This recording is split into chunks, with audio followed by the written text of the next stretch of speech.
Megan Duckett back on the Blue Couch is with us today. She's the executive director of the Because You Care shelter, and she brought her friend River, who we always love when River comes to visit. Look at how handsome he is. He's so nice. Big event Saturday at Port Farms. Yes, tomorrow. Bands for a Second Chance. Correct, yeah, so Bands for a Second Chance is a kind of a music event that supports our Second Chance program. So tomorrow it's from 3 to 8. We have Small Town Rollers and then Roic are going to be playing. And it supports, like I said, our Second Chance program. And what that is, it gives dogs that need a little bit more behavioral help or training to get adopted the help that they need. Yeah. So we partner with a trainer who specializes with shelter animals, so she kind of knows how to work with them. She works with them at the center, in foster homes, and then once they get adopted, she works with them in the adoptive home too. And you probably have to utilize that program quite a bit, because quite often animals come out of homes where they might not have been treated very well, and they need some training. Yeah, or they just haven't been exposed to things as a puppy or anything. So they typically need a lot. A lot of people don't typically surrender a wonderfully trained dog. Right. So yes, a lot of times we are utilizing her. Yeah, it's a wonderful thing. So Port Farms is pretty a big spot. Where exactly is this all happening? Yep, it's at the barn right next to Poverty Knob. Okay. So it is an indoor event. If the weather becomes eerie and isn't great, it is inside. Yeah, that's good. So yep, it's great. Everything's going to be inside. There's a taco bar, which is great. She always has a beer for us for one of our animals. So this year Xavier was in our program, so he's kind of our spotlight. So it's Xavier's beer.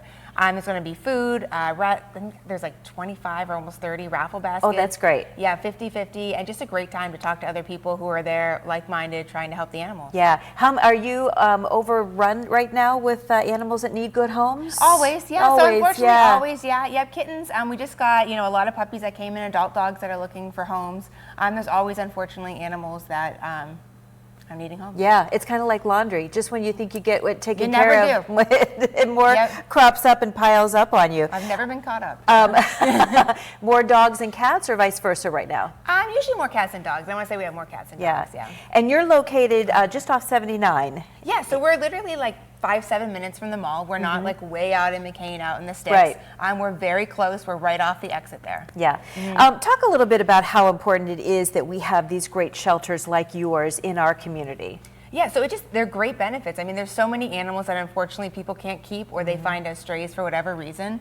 And if we didn't have shelters, like ours and others in the area that are no-kill shelters, unfortunately they'd be facing not great outcomes. Right. So it just kind of is a great thing. It's a kind of a great cause to support. They're great animals to adopt. They just got the wrong home. But it's expensive to do that. I mean, you're talking the food, you're talking the cleaning supplies, you're talking about the people that help you run the shelter, and just keeping the lights on in the building. Yeah, so it can be very expensive, especially when we get a lot of kittens and puppies and animals with health issues. So a lot of times people will surrender animals with health issues, and those can get costly, especially with the senior cats we get in. Sure.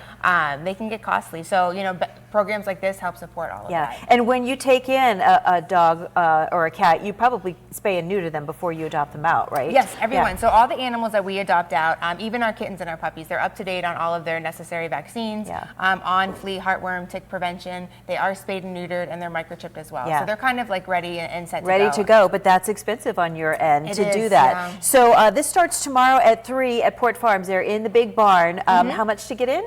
So it's $40 to get in if you do online tonight. It's $50 at the door. Okay.